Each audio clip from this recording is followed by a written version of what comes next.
mic 1 2 3 test mic 1 2 3 test mic 1 2 3 test mic 1 2 3 test mic 1 2 3 test mic 1 2 3 test mic 1 2 3 test mic 1 2 3 test mic 1 2 3 test mic 1 2 3 test mic 1 2 3 test test mic 1 2 3 test mic 1 2 3 okay test mic 1 2 3 7 7 7 7 7 7 okay thank you.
ده عسكر.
Meet? Okay.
السلام عليكم ورحمة الله وبركاته.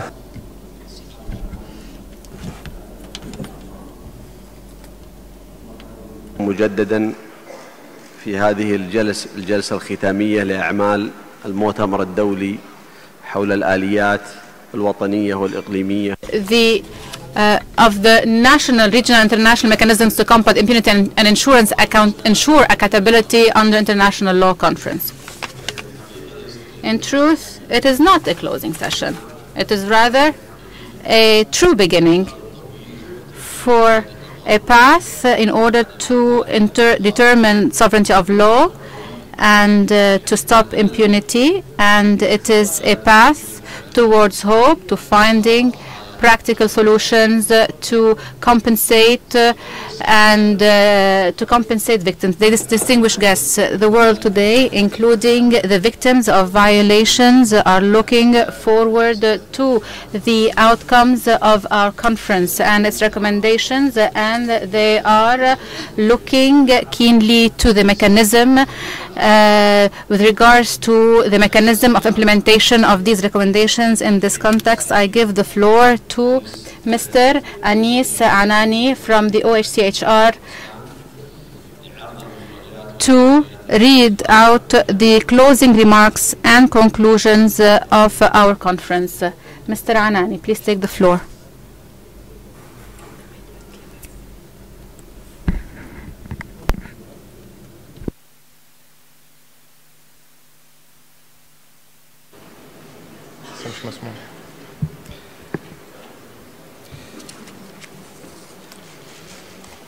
Your Excellencies, those are the initial set of conclusions that we have from this conference.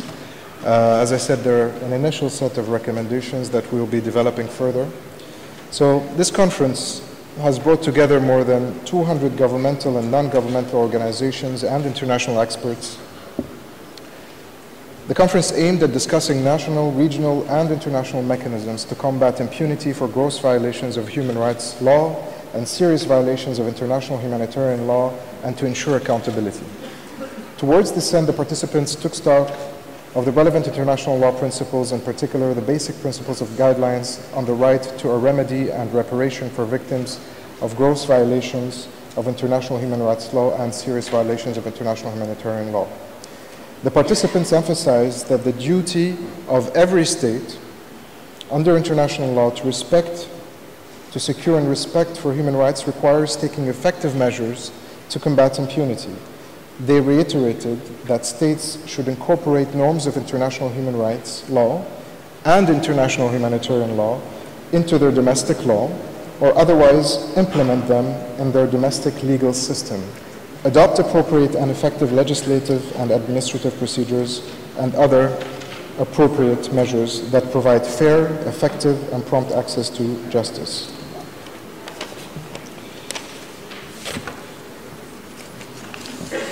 The participants stressed that in case of gross violations of international human rights law and serious violations of international humanitarian law constituting crimes under international law, states have the duty to investigate, and if there is sufficient evidence, the duty to submit to prosecution the persons allegedly responsible for the violations, and if found guilty, the duty to punish him, her, or him.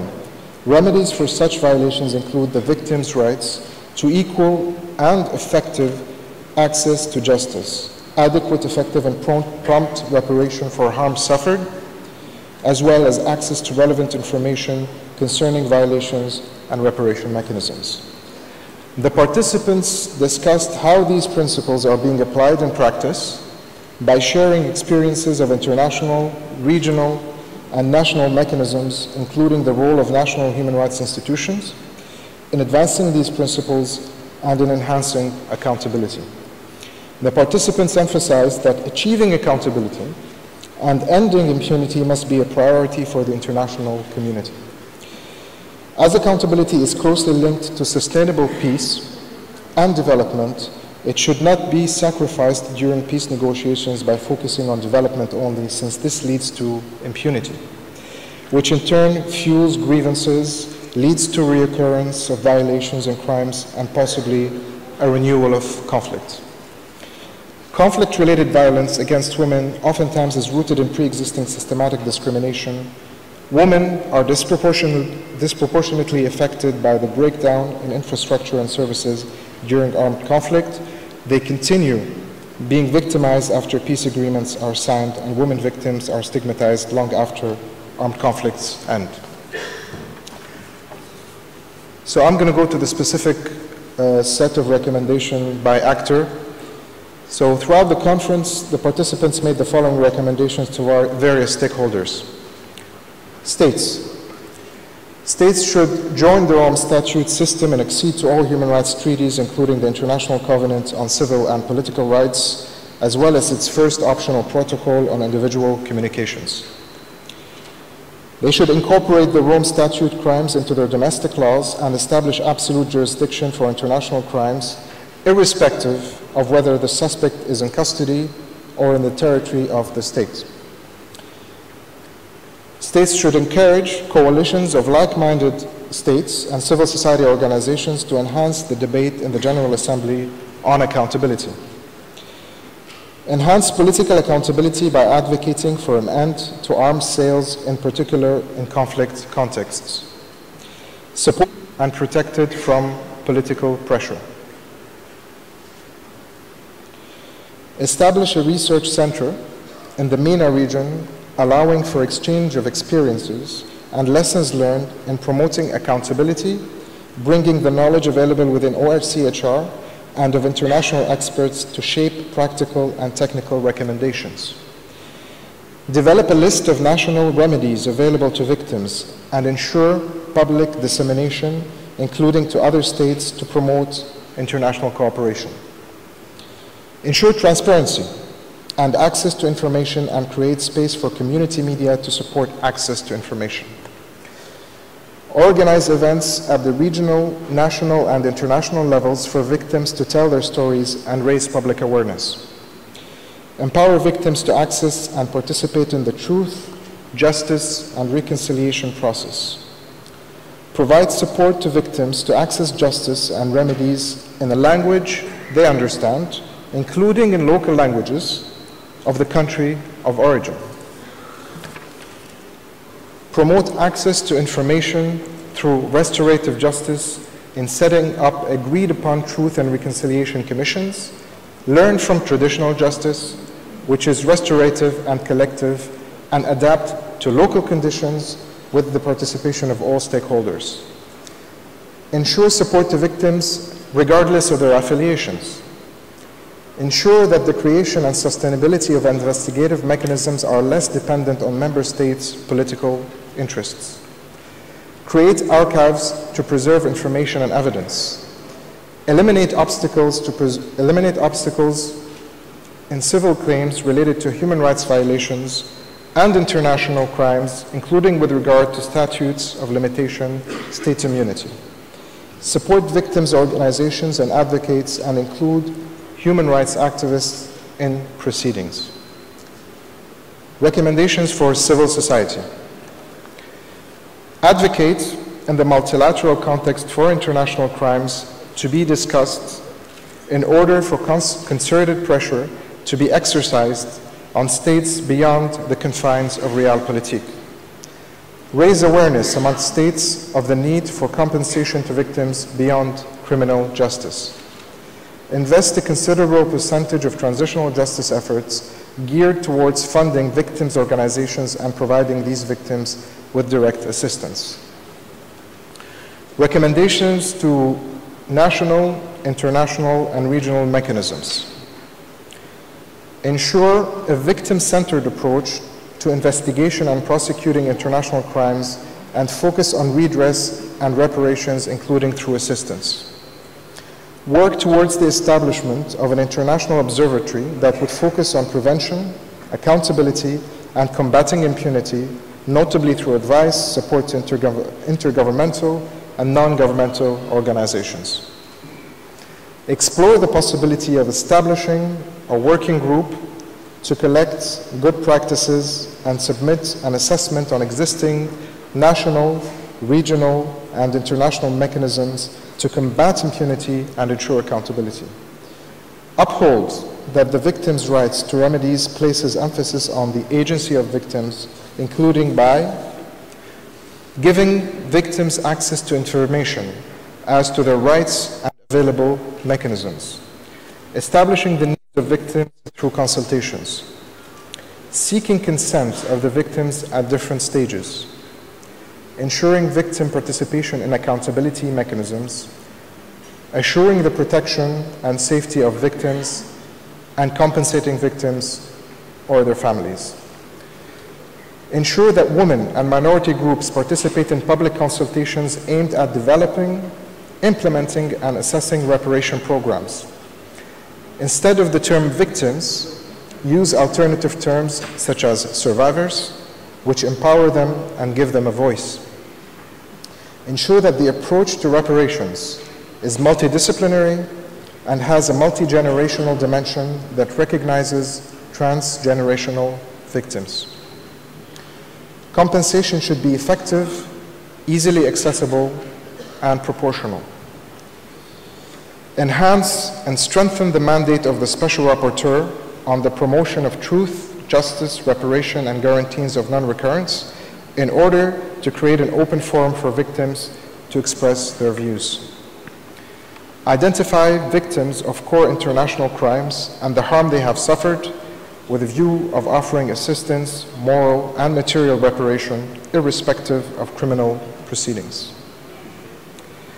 Finally, the participants of the conference expressed their gratitude and appreciation to the Qatari National Human Rights Committee and the State of Qatar for hosting the conference. All relevant stakeholders are encouraged to implement these recommendations. The participants are also encouraged to utilize these recommendations in their work and advocacy efforts to combat impunity and ensure accountability under international law. Thank you.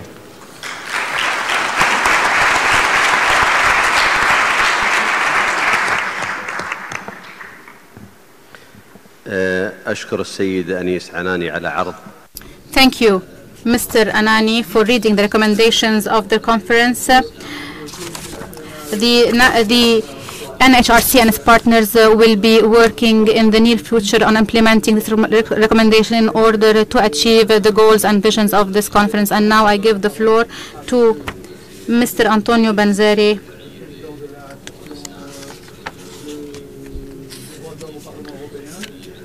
to talk to us about the outcomes of this conference. Mr. Banzeri.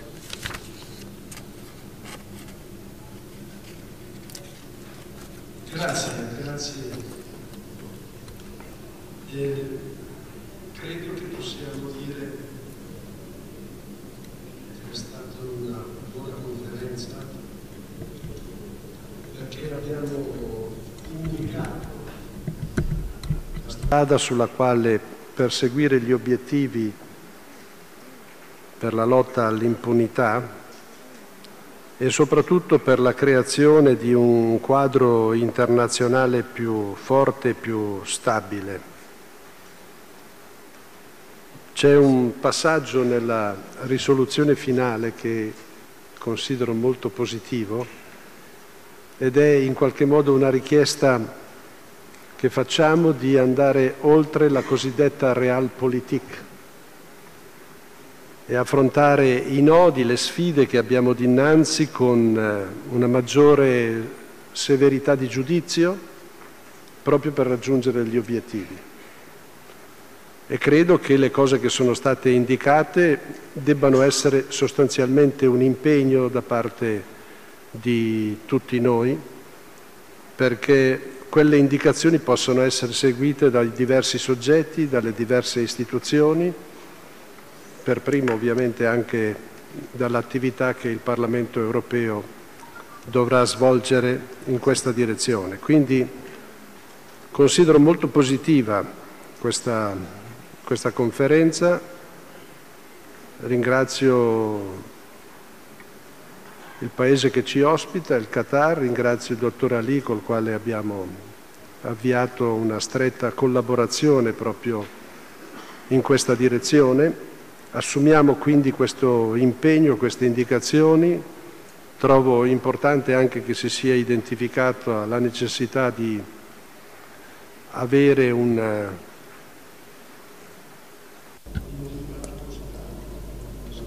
to have a constant monitoring mechanism at the international level, and I think we have to work in this direction to face the challenges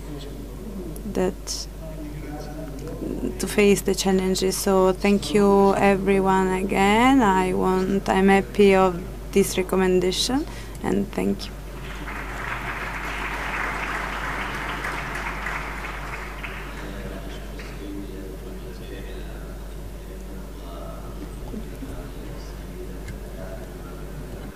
رئيس الآلية الدولية المحايدة والمستقلة للمساعدة في التحقيق والملاحقة القضائية للأشخاص المسؤولين عن الجرائم الأشد خطورة المرتكبة في سوريا، فلتتفضل.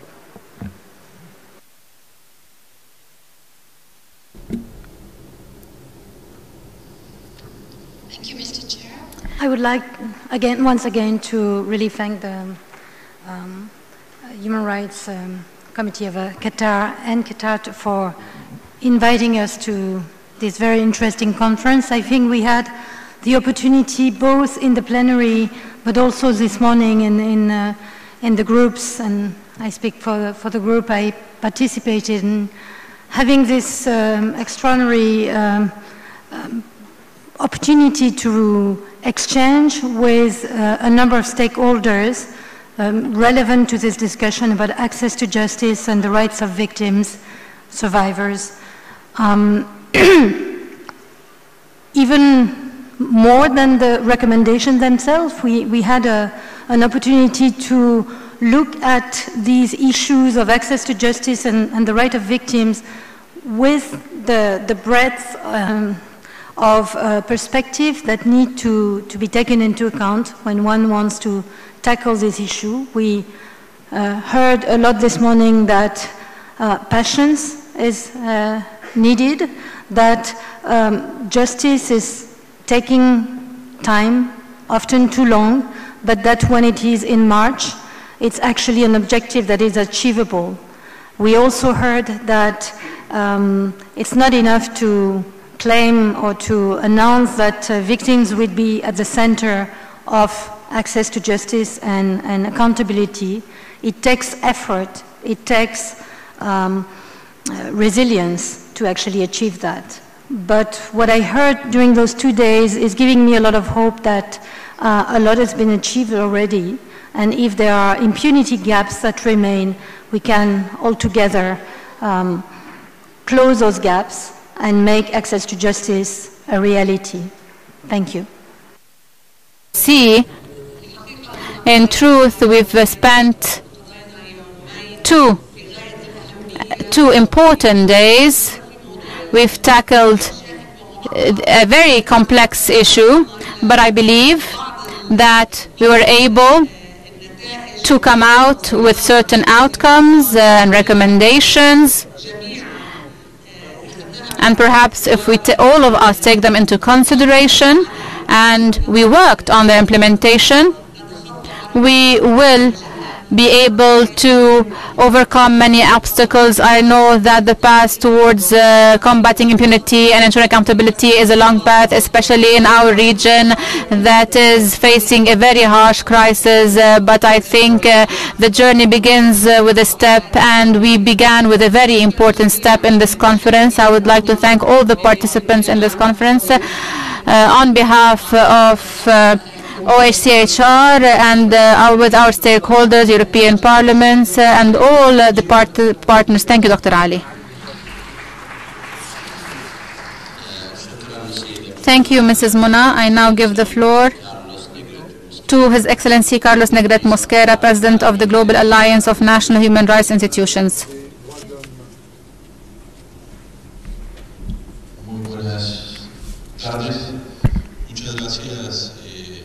Vicepresidente del GANRI y secretario general agradecerle al gobierno de Qatar por permitirnos conversar sobre la impunidad en el mundo.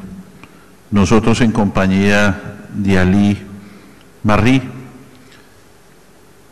promulgaremos los documentos en los 112 países que hacen parte del GANRI. Y lo más importante de esta discusión es que si en el mundo existe impunidad, no habrá justicia. Y con impunidad, sin justicia, no hay derechos humanos.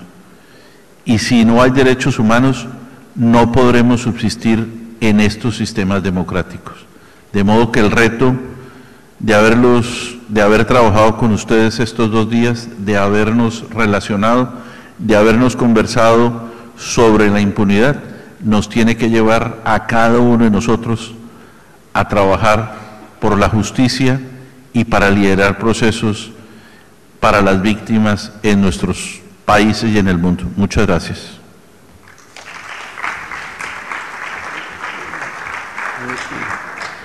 أشكر السيد كارلوس على هذه الكلمة، وكل ثقة بأن اللجنة الوطنية لحقوق الإنسان في دولة قطر وشركائها سيعملون جاهدين خلال الفترة القادمة لتجسيد مخرجات هذا المؤتمر وتوصياته. وأود أن أؤكد أنه حينما ذهبت اللجنة الوطنية لحقوق الإنسان في دولة قطر لتنظيم هذا المؤتمر الدولي حول الآليات الوطنية والإقليمية والدولية لمكافحة الإفلات من العقاب وضمان المساءلة بموجب under the international law in cooperation with the European Union and OHCHR and GANRI. The main objective of this conference is to put in place a true vision, a process that is set out by a group of experts, of international decision makers, in order to hold the criminals accountable for their violations and crime. These criminals have found impunity as a way to flee accountability and to continue their violations of human rights and humanitarian law. Today, while we end the proceedings of this conference after 2 days of intense panels and workshops, at the onset, I want to congratulate all of us for this process that is a first step to compensate victims and their families. And I promise you, I promise you that we will work relentlessly with our partners and with you to implement the recommendations of this conference and to follow up on its proceedings during the upcoming period. Accordingly, I would like to express my deepest thanks and gratitude to His Excellency Sheikh Abdullah bin Nasser bin Khalifa Al Thani, Prime Minister and Minister of Interior in the State of Qatar, for honoring us and for patroning this conference. I would like to thank the OHCHR, the European Parliament, GANRI, GANHRI, for their cooperation in organizing this conference. Also, I would like to thank the international experts, the presenters who have enriched this conference during the past 2 days. I also thank you again, and I thank all those who honored us with their presence, and I hope we will meet in the near future. And I hope when we meet, we would have implemented part of the recommendations of this conference. Again, I would like to thank all those who participated in this conference, all the organizers, all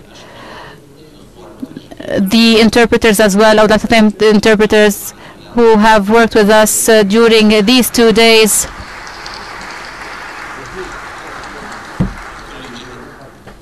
I thank them for their effort. Thank you again.